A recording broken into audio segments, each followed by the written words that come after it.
I know that our location has a lot to do with the peace and quiet that we need in our lives. I know I, for one, I like quiet, peaceful environments. When it's loud, I become irritated. I don't like any environment, even if it's a sports game or a concert. I may like the sport itself, or I may like the concert or whoever the artist is that's performing. But personally, I don't like it because it's too loud.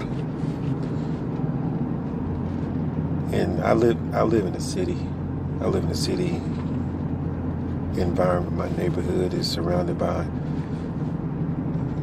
noise, traffic. It's constant traffic all the time.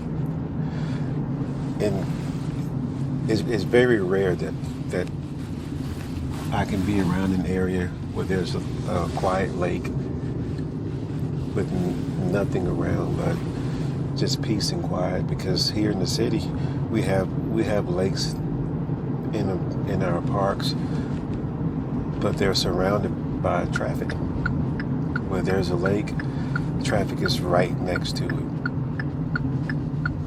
which is not peace. It looks peaceful, but there is no peace. And you almost have to travel to a whole nother city 1 or 2 hours away to find a lake that's just a lake by itself.